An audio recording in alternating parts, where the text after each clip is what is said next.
ಒಬ್ಬ ವ್ಯಕ್ತಿಯು ಸ್ವಲ್ಪ ದೂರವನ್ನು 12 ಕಿಲೋಮೀಟರ್ ಪ್ರತಿ ಗಂಟೆ ವೇಗದಲ್ಲಿ ಚಲಿಸಿ 9 ಕಿಲೋಮೀಟರ್ ಪ್ರತಿ ಗಂಟೆ ವೇಗದಲ್ಲಿ ಹಿಂತಿರುಗುತ್ತಾನೆ.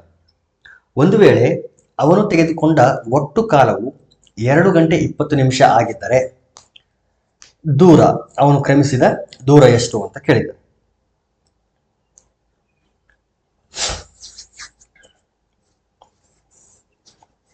ಓಕೆ, ಈಗ ಮೊದಲಿಗೆ ಅಟ್ಲೀಸ್ಟ್ 1 ಗಂಟೆಗೆ ಎಷ್ಟು ಕಿಲೋಮೀಟರ್ ಅವನು ಚಲಿಸಿದಾನೆ ಅಂತೇಳಿ ಕಂಡುಹಿಡಿದ್ರೆ 2 ಗಂಟೆ 20 ನಿಮಿಷಕ್ಕೆ ಎಷ್ಟು ದೂರ ಕ್ರಮಿಸಿರ್ತಾನೆ ಅಂತೇಳಿ ನಾವು ಕ್ಯಾಲ್ಕುಲೇಟ್ ಮಾಡ್ಬೋದು. ಸೊ 1 ಗಂಟೆಗೆ ಎಷ್ಟು ದೂರ ಕ್ರಮಿಸಿರ್ತಾನೆ ಅಂತೇಳಿ ಕಂಡುಹಿಡಿಬೇಕು ಅಂತಂದ್ರೆ ನಾವು ಆವರೇಜ್ ಸ್ಪೀಡ್ ಅಥವಾ ಸರಾಸರಿ ವೇಗ ಕಂಡುಹಿಡಿಬೇಕು. ನಾವು ಸರಾಸರಿ ವೇಗ ಕಂಡುಹಿಡಿಬೇಕು. ಸೊ ಇಲ್ಲಿ 2 ವೇಗಗಳನ್ನೇ ಕೊಟ್ಟಿದ್ದಾರೆ. ಇಲ್ಲಿ ಒಂದು 12 ಕಿಲೋಮೀಟರ್ ಪ್ರತಿ ಗಂಟೆ, ಇನ್ನೊಂದು 9 ಕಿಲೋಮೀಟರ್ ಪ್ರತಿ ಗಂಟೆ. ಬಟ್ ಎರಡೂ ಕಡೆ ಹೋಗಿರೋದು ಒಂದೇ ಡಿಸ್ಟೆನ್ಸ್. ಒಂದ್ಸರಿ ಹೋಗಿದ್ದಾನೆ, ಅದೇ ಡಿಸ್ಟೆನ್ಸ್ ವಾಪಸ್ ಬಂದಿದ್ದಾನೆ ಅಷ್ಟೇ. ಹಾಗಾಗಿ ಸರಾಸರಿ ವೇಗ ಕಂಡುಹಿಡಿಯಬೇಕು. ಸರಾಸರಿ ವೇಗ ಕಂಡುಹಿಡಿಯಬೇಕು ಅಂತಂದ್ರೆ ಈ ರೀತಿ 2 ಸಾರಿ ಕೊಟ್ಟಾಗ ಒಂದು ಸೂತ್ರ ನಾನು ಆಲ್ರೆಡಿ ಒಂದು ಓಲ್ಡ್ ವಿಡಿಯೋನಲ್ಲಿ ಡಿಸ್ಕಸ್ ಮಾಡಿದ್ದೀನಿ. ಏನಂತಂದ್ರೆ ಸರಾಸರಿ ವೇಗ equals to 2ab divided by a plus b. So ಈ ಫಾರ್ಮುಲಾ ಡಿಸ್ಕಸ್ ಮಾಡಿದ್ದೀನಿ. ಸೊ ಅದನ್ನು ನೀವು ಏನಾದರೂ ವೆರಿಫೈ ಮಾಡ್ಬೋದು. It is equal to 2 into ಇಲ್ಲಿ ಎ ಅಂದರೆ 12 ಕಿಲೋಮೀಟರ್ ಅಂದರೆ ಬಿ 9 ಕಿಲೋಮೀಟರ್ ಪ್ರತಿ ಗಂಟೆ divided by 12 plus 9. It is equal to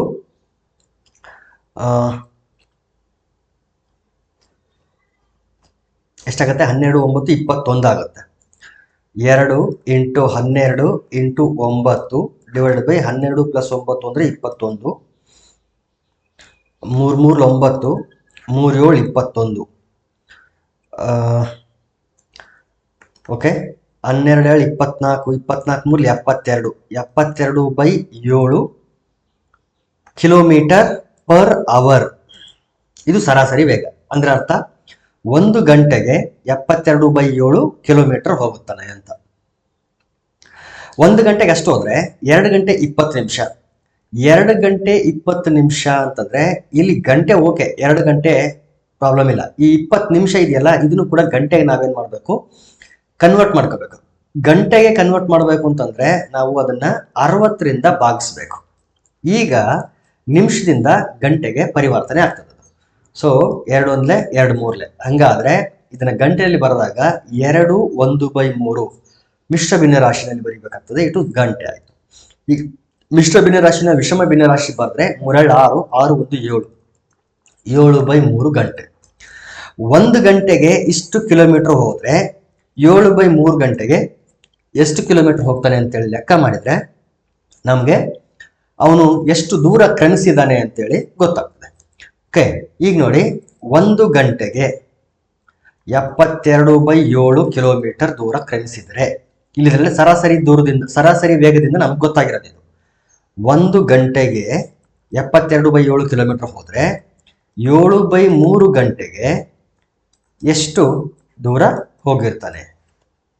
so cross multiply ಮಾಡಿದ್ರೆ 7/3 ಇಂಟು 72/7. ಇಲ್ಲಿ 1 ಇರೋದ್ರಿಂದ ಕೆಳಗಡೆ 1 ಬಂದಿರ್ತದೆ, ಪ್ರಾಬ್ಲಮ್ ಇಲ್ಲ. ಸೊ 7 7 ಕ್ಯಾನ್ಸಲ್ ಆಗಲಿ. 3 1 3 2 6 3 4 12. ಎಷ್ಟು ಕಿಲೋಮೀಟರ್ ಹೋಗಿರ್ತಾನೆ ಒಟ್ಟು ಅಂತಂದ್ರೆ 24 ಕಿಲೋಮೀಟರ್ ಹೋಗಿರ್ತಾನೆ. ಒಟ್ಟು ದೂರ ಇದೆ 24 ಕಿಲೋಮೀಟರ್. ಅಂದ್ರೆ ಹೋಗೋದು ಪ್ಲಸ್ ಬರೋದು ಎರಡು ಸೇರಿ 24 ಕಿಲೋಮೀಟರ್. ಸೊ ಹೋಗಿದ್ದು ಮತ್ತು ಬಂದಿದ್ದು ಒಂದೇ ದೂರ ಆಗಿರೋದ್ರಿಂದ, ಸೇಮ್ ದೂರ ಆಗಿರೋದ್ರಿಂದ ನಾವೇನ್ ಮಾಡ್ಬೇಕಾಗ್ತದೆ? 24ನ್ನ 2ರಿಂದ ಭಾಗಿಸ್ಬೇಕಾಗ್ತದೆ. ಡಿವೈಡ್ ಬೈ 2 ಮಾಡಿದ್ರೆ ವಿ ಗೆಟ್ 12 ಕಿಲೋಮೀಟರ್. ಸೊ ನಿಜವಾದ ದೂರ ಎಷ್ಟಿದೆ ಅಂತಂದ್ರೆ 12 ಕಿಲೋಮೀಟರ್. ಸೊ ಎಷ್ಟು ಕಿಲೋಮೀಟರ್ ಹೋಗಿರ್ತಾನೆ ಅಲ್ಲಿಗೆ? 12 ಕಿಲೋಮೀಟರ್ ಹೋಗಿರ್ತಾನೆ. ಆಪ್ಷನ್ 4. Next question. 2 ರೈಲುಗಳ ವೇಗಗಳ ಅನುಪಾತ 7:8 ಆಗಿದೆ. ಒಂದು ವೇಳೆ ಎರಡನೇ ರೈಲು 4 ಗಂಟೆಗಳಲ್ಲಿ 400 ಕಿಲೋಮೀಟರ್ ಚಲಿಸಿದರೆ ಮೊದಲನೇ ರೈಲಿನ ವೇಗ ಕಿಲೋಮೀಟರ್ ಪ್ರತಿ ಗಂಟೆಯಲ್ಲಿ ಅಂತ.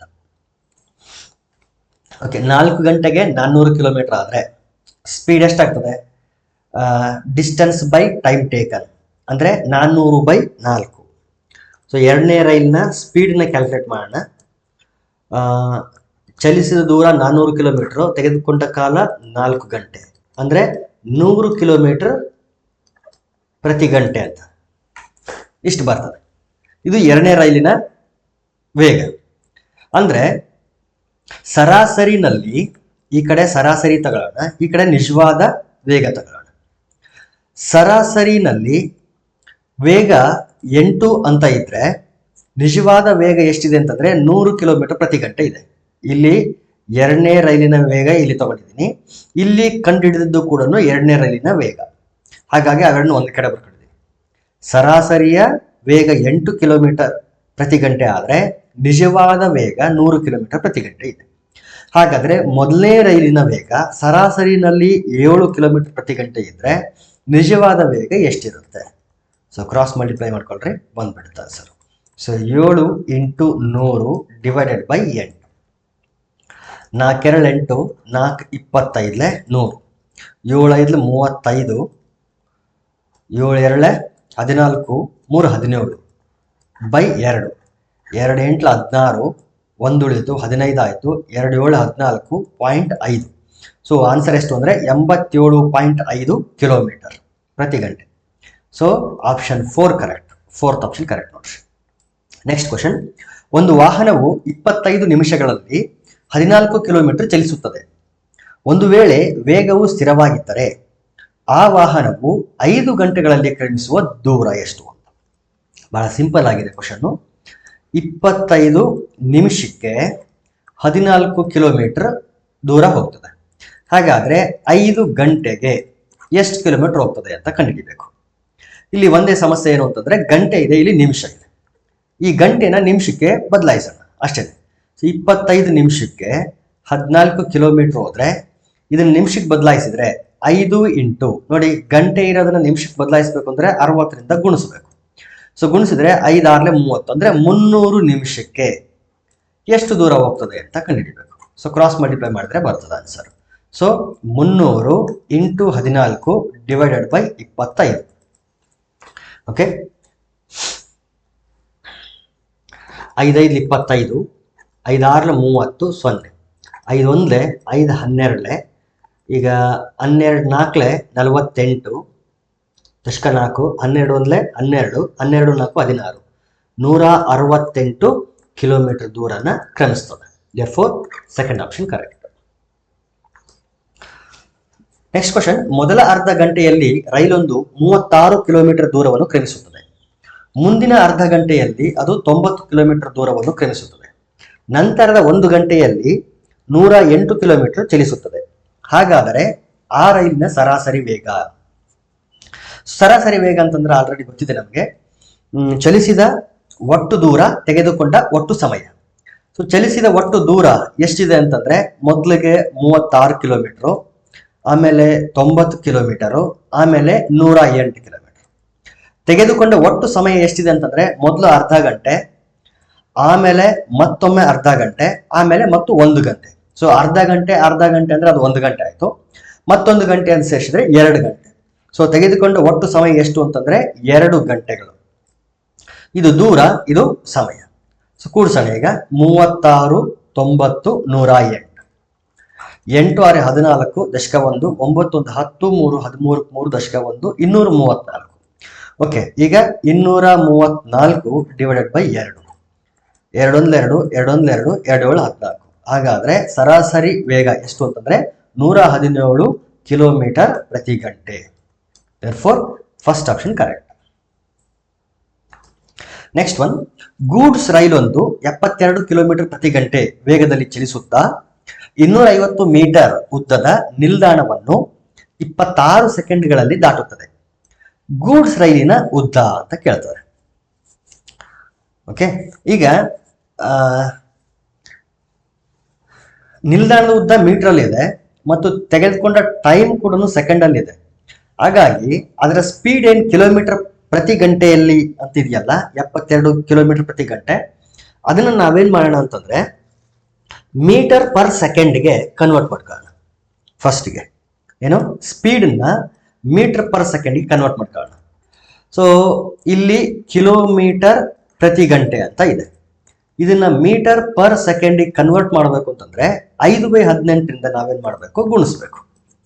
ಈಗೇನಾಯ್ತು, ಇದು ಕಿಲೋಮೀಟರ್ ಪರ್ ಗಂಟೆ ಇಂದ ಮೀಟರ್ ಪರ್ ಸೆಕೆಂಡ್ ಆಯ್ತು. ಈಗ ಮೀಟರ್ ಪರ್ ಸೆಕೆಂಡ್. ಸೊ 18 ಒಂದ್ಲೆ 18 4 72 4 5 20 ಮೀಟರ್ ಪ್ರತಿ ಸೆಕೆಂಡಿಗೆ ಅಂತ. ಅಂದ್ರೆ 1 ಸೆಕೆಂಡಿಗೆ ಎಷ್ಟು ಹೋಗ್ತದೆ ದೂರ, ಇದು 20 ಮೀಟರ್ ಹೋಗ್ತದೆ ಅಂತ. 1 ಸೆಕೆಂಡಿಗೆ 20 ಮೀಟರ್ ಹೋಗೋದಾದ್ರೆ 26 ಸೆಕೆಂಡಿಗೆ ಎಷ್ಟು ಉದ್ದ ಹೋಗಿರ್ತದೆ ಅಂತೇಳಿ ನಾವೀಗ ಲೆಕ್ಕ ಹಾಕಬೇಕು. ಓಕೆ, ಈಗ 1 ಸೆಕೆಂಡಿಗೆ 20 ಮೀಟರ್ ದೂರ ಕ್ರಮಿಸಬಹುದು ಅನ್ನೋದಾದ್ರೆ 26 ಸೆಕೆಂಡ್ಗೆ ಎಷ್ಟು ದೂರ ಕ್ರಮಿಸಿರ್ತದೆ? 26 × 20 ಮೀಟರ್ ಒಟ್ಟು. ಸೊ ಈ 0 ಇರಲಿ. ಸೊ 26 2 52 ಅಂದ್ರೆ ಒಟ್ಟು ಎಷ್ಟು ದೂರ ಕ್ರಮಿಸಿರ್ತದೆ ಅಂತಂದ್ರೆ 520 ಮೀಟರ್ ಕ್ರಮಿಸಿರ್ತದೆ. ಆದ್ರೆ ಈ 520 ಮೀಟರ್ ಅಲ್ಲಿ ನಾವೊಂದು ಅಬ್ಸರ್ವ್ ಮಾಡ್ಬೇಕಾಗಿರೋದು ಏನು ಅಂತಂದ್ರೆ, ಅದು ಒಂದು ನಿಲ್ದಾಣವನ್ನು ಕೂಡ ದಾಟಿದೆ.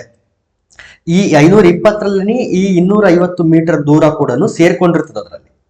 ಅಂದ್ರೆ 520 ಮೀಟರ್ ನಿಲ್ದಾಣ ಏನಿದೆಯಲ್ಲ, ಇಲ್ಲಿಂದ ಶುರುವಾಗಿ ಇಲ್ಲಿಂದ ಇಲ್ಲಿಗೆ ಹೋಗುವಾಗ ಈ ದೂರನ್ನು ದಾಟ್ಕೊಂಡೇ ಹೋಗಿರ್ತದೆ.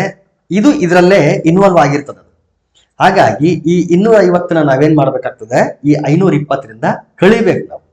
ಹಾಗಾಗಿ ಯಾಕಂದ್ರೆ ನಮಗೆ ರೈಲಿನ ಉದ್ದ ಮಾತ್ರ ಬೇಕು. ಈ 520ರಲ್ಲಿ ರೈಲಿನ ಉದ್ದನೂ ಇರ್ತದೆ, ಜೊತೆಗೆ ಆ ನಿಲ್ದಾಣದ ಉದ್ದನೂ ಸೇರಿರ್ತದೆ. ಹಾಗಾಗಿ ಯಾಕಂದ್ರೆ 2 ಪಾಯಿಂಟ್ಗಳಿದೆ, ಈ ಪಾಯಿಂಟ್ ಇಂದ ಈ ಪಾಯಿಂಟ್. ಸೊ ಇಲ್ಲಿಂದ ಇಲ್ಲಿಗೆ 250 ಮೀಟರ್ ಎಕ್ಸ್ಟ್ರಾ ಡಿಸ್ಟೆನ್ಸ್ ಆ ರೈಲು ತಗೊಳ್ಳೋದು. ಇಲ್ಲಿಂದ ಶುರುವಾಗಿ ಇಲ್ಲಿಂದ ಹೊರಗಡೆ ಕಂಪ್ಲೀಟ್ ಆಗಿ ಹೊರಗಡೆ ಹೋಗ್ಬೇಕು ಅಂತಂದ್ರೆ ಈ ದೂರ ಸೇರಿಸ್ಕೊಂಡು ಬಂದಿರ್ತದೆ. ಹಂಗಾಗಿ ಈ 520ರಲ್ಲಿ ಈ 250 ಕೂಡ ಸೇರಿರ್ತದೆ. ಸೊ ಅದನ್ನ ಕಳಿಬೇಕು ನಾವು. ಸೊ 520 ಮೈನಸ್ 250 ಕಳಿದ್ರೆ 12ರಲ್ಲಿ 5 ಹೋದ್ರೆ 7, ಇಲ್ಲಿ 4ರಲ್ಲಿ 2 ಹೋದ್ರೆ 2. ಸೊ ಎಷ್ಟು ಉದ್ದ ಇರುತ್ತೆ ರೈಲು ಅಂತಂದ್ರೆ 270 metre, 270 metre. 4th option correct.